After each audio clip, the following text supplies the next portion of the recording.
Hello, Standard 9. We are going to discuss chapter 14, the respiratory system, and it is part 3. Dear children, many of you text me that, sir, you haven't taught aerobic and anaerobic respiration, aerobic and anaerobic respiration. Dear children, though I told, discussed in short and in detail we have discussed in the chapter respiration in plant. But okay, if you are finding problem, once more I will discuss. Okay, now, so let me discuss once again about the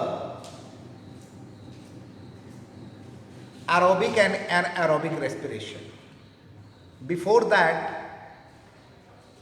we have discussed that breaking or oxidation or burning of food to release energy is called as respiration. It is a catabolic process. And in digestion, what we discussed, that simple form of the food digested, which is absorbed and sent to the cell, that is the glucose. And glucose, by many steps, the main thing form, that is the pyruvate or pyruvic acid. Now, this process of breaking of glucose to form pyruvate, we discussed breaking or splitting of glucose to form pyruvate. This process is called as glycolysis. Okay. Now, then two condition arises here. What two condition? If oxygen is present, O2 present. If oxygen is available, then this enters Krebs cycle. Krebs cycle. And it forms carbon dioxide, water vapor and plus 38 ATP energy. Understood or not? So, this glucose is formed to carbon dioxide, water vapor and 38 ATP energy in the presence of oxygen, and this process is called as aerobic respiration. Aerobic respiration. Clear or not? What is aerobic respiration? Understood or not? Breaking of glucose to form carbon dioxide, water vapor and 38 ATP energy, that is called aerobic respiration. And this part, glycolysis, takes place in the cytoplasm of a cell. And this Krebs cycle, this part takes place in the mitochondria. Very clear? And this 38 adenosine triphosphate energy, currency of energy which is released, that is the by the mitochondria, and that is the reason that mitochondria is also called as powerhouse of the cell. Now, other part, pyruvate is formed, and now the condition arises that oxygen is not available, O2 absent. Then what will happen? In plant, ethanol is formed, ethyl alcohol. Remembering, in plant, ethyl alcohol is formed. And in animal, lactic acid. Very clear or not? In animal, lactic acid plus 2 ATP energy is released. Try to understand. If oxygen is not available, then in animal lactic acid is formed, and with lactic acid only 2 ATP of energy is formed. It takes place in the absence of oxygen, and formation of glucose to lactic acid and 2 ATP energy is called as anaerobic respiration. This part is clear. Now this aerobic takes place in the mitochondria of the cell, where this glycolysis in the cytoplasm, where this lactic acid is formed, skeletal muscle. It is formed in the skeletal muscle, means muscle cell. It is formed in the muscle cell. The muscles which are attached to the voluntary muscle. We are talking about voluntary muscle, or the muscles which are attached to the skeleton. In those cells, this lactic acid is formed. Lactic acid is formed always? No. When oxygen is insufficient, not available, and when this condition arises in our body after vigorous exercise. After exercise, vigorous, sufficient amount of oxygen is not available to the muscular cell. In that condition, lactic acid is formed, and due to deposition of this lactic acid in the muscle, muscular pain is there. Very clear or not? So, this is aerobic respiration, this is anaerobic respiration. As far balanced equation is concerned, you have understood, and no need to learn the chemical formula of lactic acid. But what you have to learn?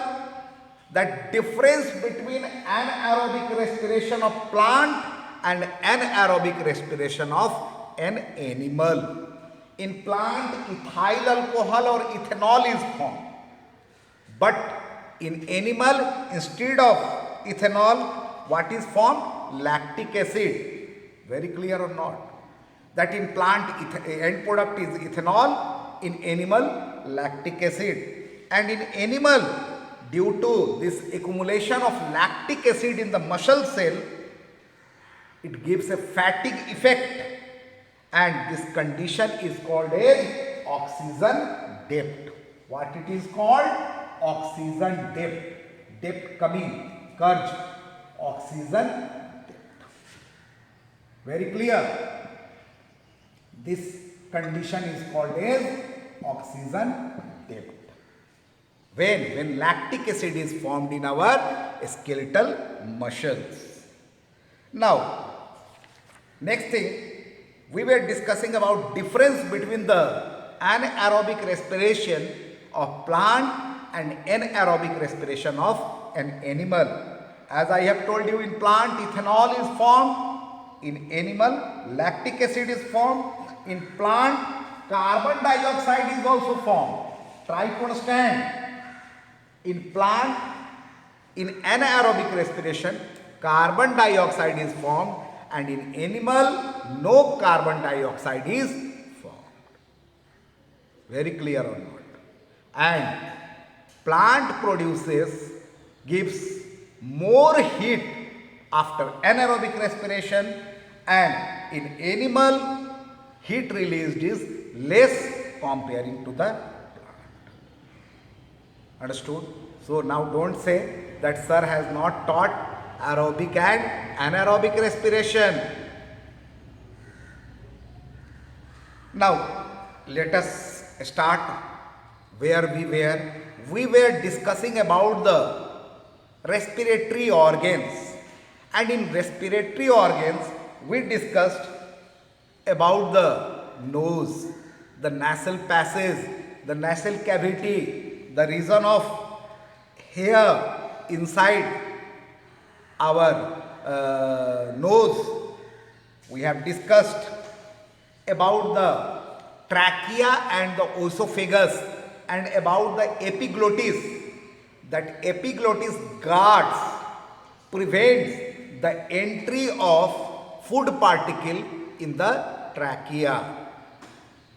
While we swallow, the windpipe or the trachea is closed by the epiglottis, and by accidentally, by mistake, the food particle goes to the trachea, we cough, sneeze, and that food particle is thrown out. Don't think कि कोई याद कर रहा है इसलिए सरक गए. Understood ना? Now that part is clear. We have also discussed about the larynx, and in male the larynx is called as Adam's apple, and it has got two vocal cords, and due to vibration of the vocal cord we are able to speak, sound is produced. Very clear. Now after that we discussed about trachea, and we have also discussed that trachea that is made up of C-shaped cartilaginous rings, and in the absence of air, those C-shaped cartilaginous rings keep the trachea in distended condition, otherwise it will collapse and the person will die due to blockage of air. Very clear? That trachea is made up of C-shaped cartilaginous ring, and this trachea, while it goes inside our thoracic cavity, it divides into two parts. Okay, and that tube is known as bronchi. What that is known? Bronchi. Trachea is made up of C-shaped cartilaginous rings, and this bronchi is also made up of C-shaped cartilaginous rings. And these two bronchi enters our lungs. This is our lungs, conical at the upper part. And these two lungs rest on a muscular tissue, and the name of that tissue is diaphragm. What that is called? Diaphragm. Now, if location of lungs is asked, what will be the reply? That in the thoracic cavity, rest on the diaphragm. And one more thing I have told, that diaphragm separates the chest or thoracic cavity from the abdominal cavity. Very clear? And this bronchi divides to form bronchioles, and different types of bronchioles are there. They are the secondary bronchiole, tertiary bronchiole. If it is dividing again, this is secondary bronchiole, and secondary bronchiole divides into tertiary. See the difference in spelling. This is bronchi and this part is bronchiole, and bronchi and bronchiole. Bronchi divides to form bronchiole, secondary bronchiole, tertiary bronchiole. Very clear? And at last, these tertiary bronchioles have air sacs, and these air sacs are called as alveoles. They are the air sacs, balloon-like structure, and gaseous exchange takes place through these air sacs known as alveoles. Very clear? And we have discussed that by the process of diffusion, this gaseous exchange takes place. That part is clear. Till here we have discussed. Now, let us discuss about the protective inner lining. Inner lining of this is made up of ciliated epithelium tissue. Ciliated tissue, remembering na? Ciliated epithelium means cilia is present, hair-like projection inside the respiratory tract.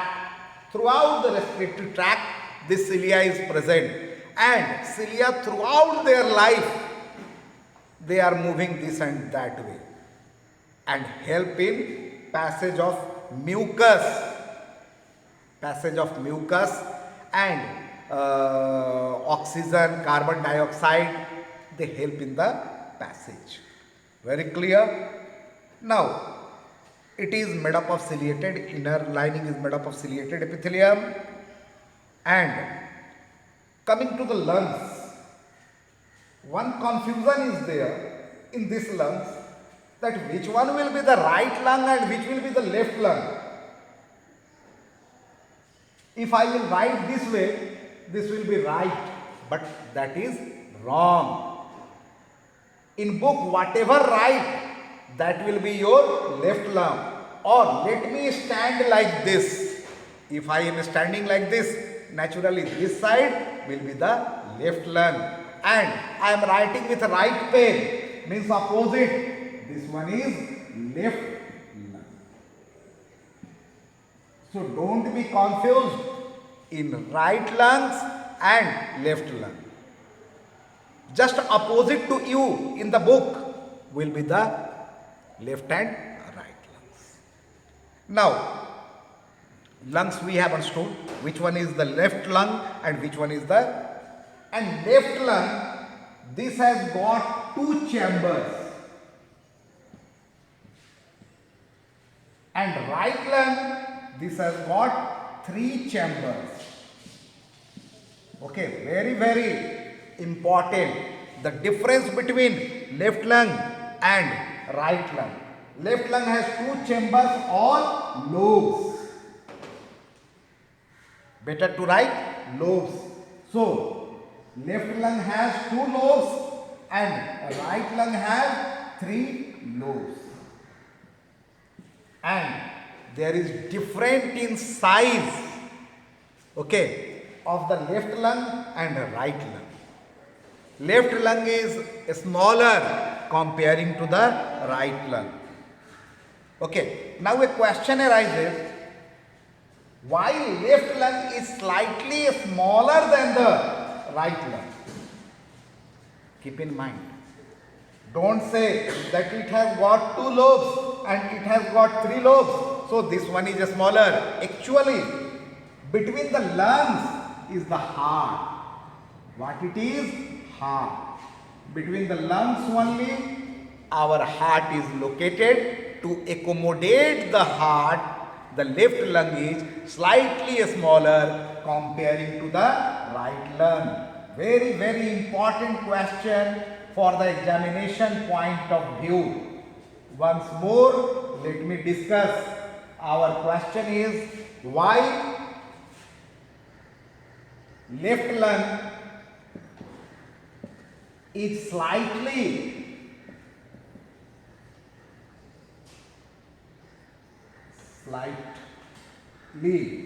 smaller than right lung, and the answer is to accommodate the heart.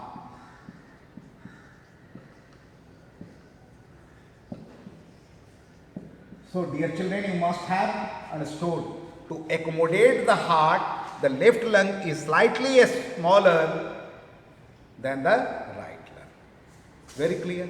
Now, let us come to the other part. Let us come to the detail of the lungs. What do you think? This is the lungs. And this is the lung. Two layers are there, two membranes are there. Two membranes are there. And those membranes, outer covering of the lungs is known as pleura. What it is called? Pleura. Okay. The outer covering of the lungs which gives protection to the lungs is the pleura. It means there are two pleura, the outer pleura and the inner pleura. Outer pleura and inner pleura. And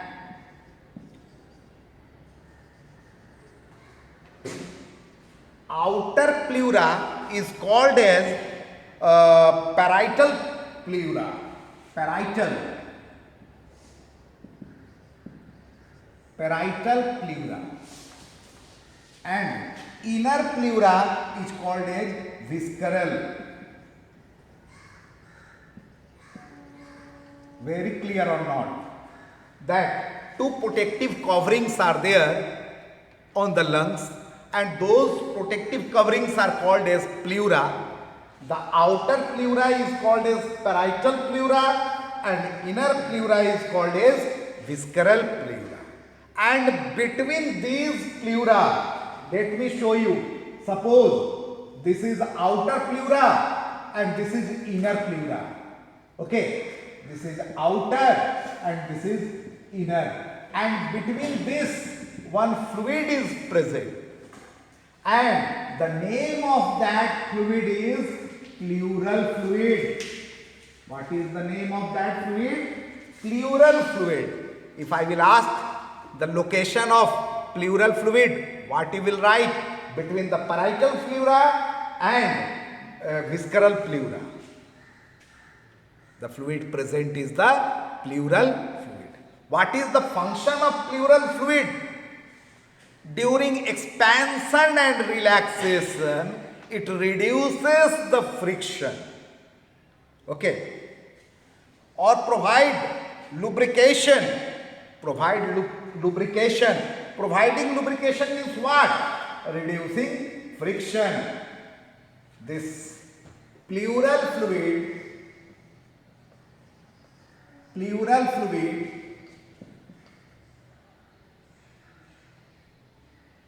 provides lubrication while relaxing and contracting of the lungs. Lungs always relax and contract, and it reduces the friction. Which one? Pleural fluid present between the parietal and the visceral pleura. Very clear? And as I have told you, the lungs is situated above the diaphragm. So dear children, today up to this much. In the next video, we will discuss in detail about the blood supply to the lungs, and whatever problem you are finding, without any hesitation, I will explain. Okay, surely I will explain. Just text me, write me. Whenever I will get the time, I will read that message.